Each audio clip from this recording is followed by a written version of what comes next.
आपण मटार बोलतो, तर त्याचा खूप सीझन चालू आहे आता. तर तुम्ही सीझनमध्ये नक्की ट्राय करून पहा. खूप छान चटकदार आणि मस्त ठेच्यासारखी लागणारी भाजी आहे.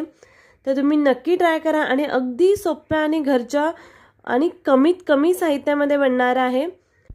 तर पाहूया आपल्याला काय काय लागणार आहे साहित्य. मी इथे घेतलेलं आहे 3 मिरच्या घेतलेल्या आहेत.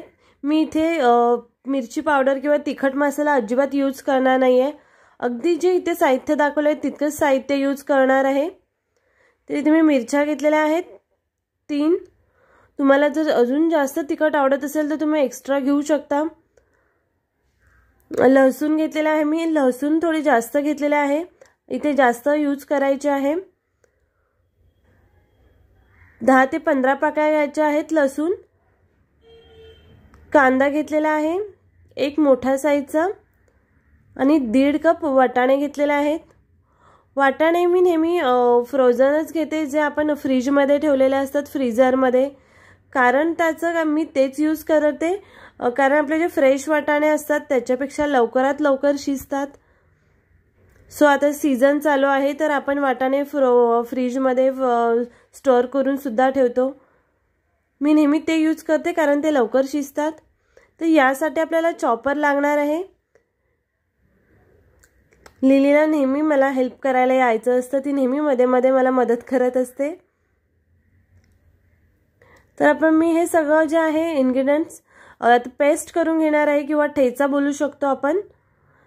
तर मी ठेचा करून घेणार आहे. तुम्ही चॉपरनेच करून घेणार आहे कारण आपल्याला पेस्ट करायची नाही आहे, आपल्याला ठेचा बनवायचा आहे. जर तुम्ही मिक्सरला लावताय तरी सुद्धा त्याची पेस्ट करायची नाही आहे.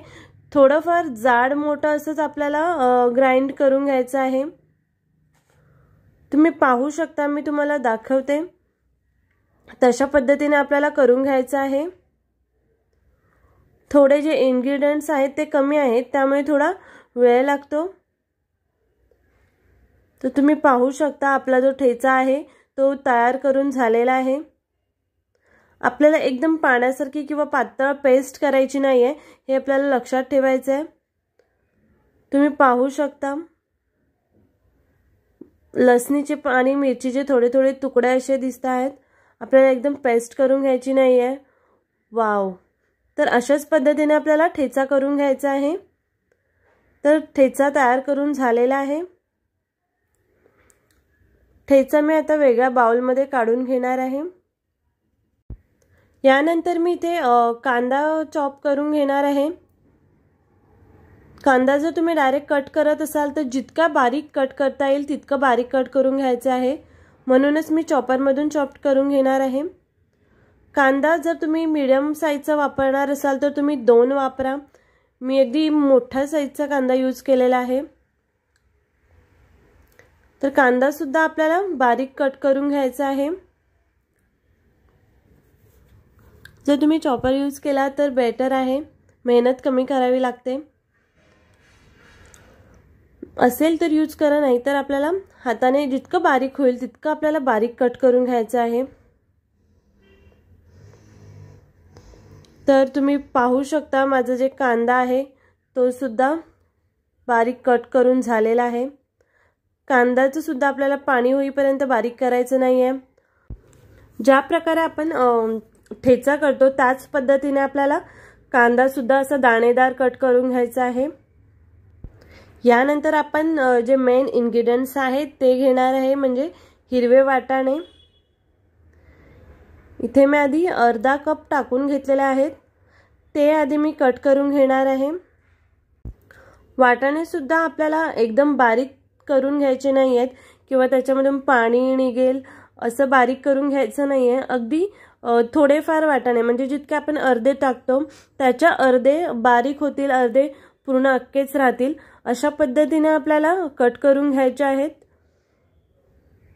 जर सर्वच जर आपण कट करून घेतले तर एकदम चटणीसारखी होऊन जाईल भाजी. सो त्यामुळे आपल्याला मध्ये मध्ये चेक करायचं आहे. तर तुम्ही पाहू शकता अशा पद्धतीने आपल्याला कट करून घ्यायचं आहे. इथे पूर्ण वाटाणे पूर्णपणे कट झालेले नाही आहेत, अर्धे अर्धे झालेले आहेत आणि बाकीचे वाटाणे जे आहेत ते अख्खे आहेत. तर अशाच पद्धतीने आपल्याला कट करून घ्यायचे आहेत.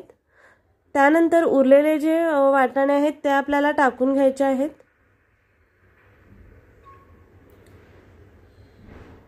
इथे आपण 1.5 कप यूज केलेला आहे. पहिला आपण अर्धा कप कट केलेला आहे, त्याच्यानंतर जो 1 कप उरलेला होता ते आपण टाकून घेतलेला आहे.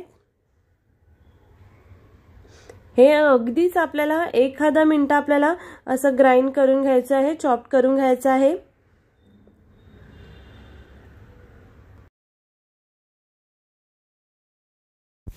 तर पाहू शकता इथे सुद्धा आपल्याला पूर्ण ग्राइंड करून नाही घ्यायचे आहेत. तशाच पद्धतीने अर्धे ग्राइंड करायचे आहेत आणि अर्धे अख्खेच ठेवून द्यायचे आहेत. तर अशाच पद्धतीने आपले सगळे दाणे जे आहेत ते मी क्रश करून घेतलेले आहेत. आता आपण भाजीची सुरुवात करूया. यासाठी मी इथे आपल्याला जे मेन इन्ग्रेडियंट्स आहेत ते आपले रेडी आहेत. वाटाणे, अद्रक, लसूण आणि मिरचीचा ठेचा आणि कांदा. मी इथे पॅन व्यवस्थित गरम करून घेतलेला आहे. पॅन मध्ये मी इथे 4 टेबलस्पून इतकं तेल यूज केलेलं आहे. तेल आपल्याला अगदी व्यवस्थित गरम करून घ्यायचं आहे. तेल व्यवस्थित गरम झाला की त्यामध्ये आपल्याला ठेचा टाकून व्यवस्थित मिक्स करून घ्यायचं आहे आणि थोडाफार लालसर कलर येईपर्यंत आपल्याला परतवून घ्यायचं आहे. आपल्याला गॅसचं फ्लेम जे आहे ते लो मीडियम ठेवून द्यायचं आहे, नाहीतर आपला ठेचा आहे तो करपून जाण्याची शक्यता असते. ठेच्याचा थोडाफार कलर चेंज झाला की त्यामध्ये आपल्याला बारीक चिरलेला कांदा टाकून घ्यायचा आहे आणि कांदा सुद्धा आपल्याला लालसर कलर येईपर्यंत भाजून घ्यायचा आहे. कांदा सुद्धा आपल्याला लो मीडियम फ्लेम वरतीच परतवून घ्यायचा आहे.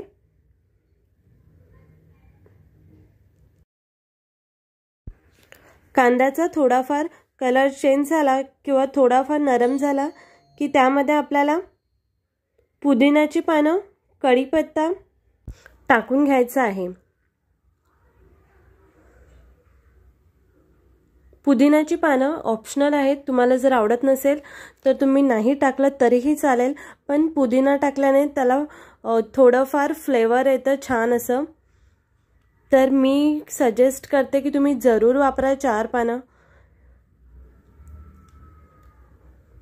कांदा व्यवस्थित आपला परतवून झाला की त्यानंतर आपल्याला त्यामध्ये चिमूटभर अशी हळद घ्यायची आहे, चवीनुसार मीठ.